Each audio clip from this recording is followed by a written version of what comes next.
हाय हाय हाय, अरे तुम दोनों की जोड़ी तो सलमान कटरीना जैसी लग रही है। चलो निकालो 500 रुपया। लो आ गए मनुष्य लोग, अब सारा टाइम खराब जाएगा। ऐसा नहीं बोलते मोनी, ये लोग बहुत शुभ होते हैं, इनका आशीर्वाद लेना चाहिए, इन्हें बुरा भला नहीं बोलना चाहिए। शुभ और ये लोग माय फुट। भगवान से दुआ करना बेटी कि तुम्हें हमारे जैसा जन्म ना मिले। हम किन्नरों की जिंदगी इस धरती पर बहुत मुश्किल होती है। हम ना 3 में आते हैं और ना ही 13 में। दीदी चलो कहीं और चलते हैं, छोड़ो ना। नहीं पहलवान, तू घबरा मत। आज मैं किसी के ढक्कन नहीं लगाऊंगी, मैं इन जैसे लोगों के बंद दिमाग के ढक्कन को खोलूंगी। और क्या बोला बेटा? मनहूस? सही कहा, हम मनहूस ही तो है। देखिए, इसकी तरफ से मैं माफी मांग रहा हूँ आपसे। अरे कोई जरूरत नहीं आपको इन लोगों से माफी मांगने की, ये लोग होते ही मनुष्य हैं। सुन बेटा, हमारी कहानी आदि अनादिकाल से चली आ रही है। महादेव जी का जो अर्धनारेश्वर रूप था, वही रूप हमारा भी है। महाभारत में अगर हमारे जैसा शिखंडी नहीं होता ना, तो पांडव कभी नहीं जीत सकते थे। द्रोणाचार्य की मृत्यु का जो कारण बना था ना, उसका नाम शिखंडी ही था, और हम उसी बिरादरी से आते हैं। हमसे तो सारी दुनिया नफरत करती है, लेकिन हम उसी दुनिया के लिए उस ऊपर वाले से दुआ मांगते हैं। जानती हो बेटा क्या दुआ मांगते हैं? कि इस दुनिया में हमारे जैसा किसी और को बना के मत भेजना। मोनी, माफी मांगो इनसे। मैं नहीं मांगने वाली इनसे माफी। बेटा माफ़ी मांगने की ज़रूरत नहीं है, इसमें आपका क्या कसूर है? सारा कसूर तो हमारी किस्मत का है।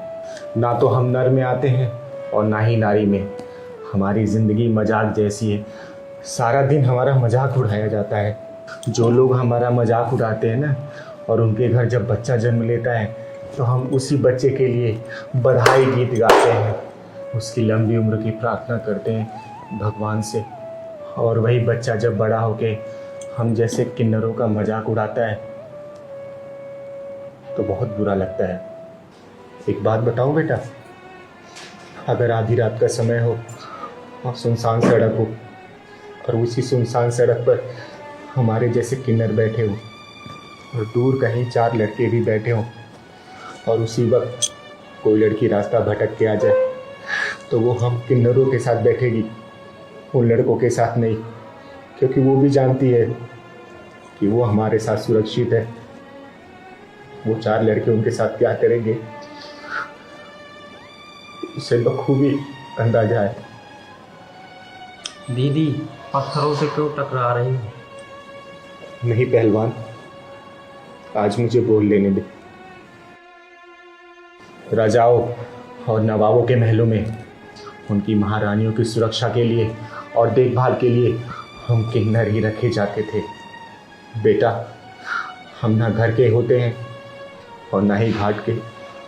हमें मनहूस कहने से पहले उस घर में जाके पूछिए जहाँ हमारा जन्म होता है। बस एक अंग विशेष ना होने के कारण हम उनकी औलाद नहीं रह जाते। क्यों हमको निकाल देते हैं हमारे घर से? हम जबरदस्ती तो पैदा नहीं होते हैं ना। दीदी आपको रोते हुए देख के मुझे अच्छा नहीं लग रहा। हमारे पैदा होने पर ना ही खुशी मनाई जाती है और ना ही मरने का मातम। जानती हो क्यों? क्योंकि हम इस समाज के लिए अभिशाप है, अभिशाप। सॉरी दीदी, मेरा मकसद आपका दिल दुखाना नहीं था, मुझे माफ कर दो। बेटा, एक सच्चाई और बताती हूँ मैं आज। हम लोग आपकी और आपके बच्चों की लंबी उम्र के लिए दुआ मांगते हैं भगवान से, खुशियाँ मांगते हैं, और हम लोग अपने लिए मौत मांगते हैं कि हे भगवान, ऐसी जिल्लत भरी जिंदगी से इस दुनिया से हमको उठा ले, हिजड़े नाम के नग से छुटकारा दिला दे। दीदी मुझे माफ कर दो दीदी, मुझसे बहुत बड़ी गलती हो गई। मुझे आप लोगों के बारे में ये सच्चाई पता ही नहीं थी। हाँ दीदी, हमें माफ़ कर दो, हमने आपका दिल दुखाया, आपकी भावनाओं को ठेस पहुंचाई। तुम लोगों को कभी भी मुसीबतों का सामना ना करना पड़े। हमेशा हंसते रहो, खेलते रहो तुम दोनों। दीदी ये मेरी तरफ से रख लीजिए। नहीं, ये लो मेरी तरफ से। खुश रहो तुम दोनों, हमेशा खुश रहो। और हाँ, इस पैसे को अपनी तिजोरी में रखना, क्योंकि हम किन्नर ऐसे किसी को पैसे नहीं देते। तो आज मेरा दिल भर आया। चल पहलवान,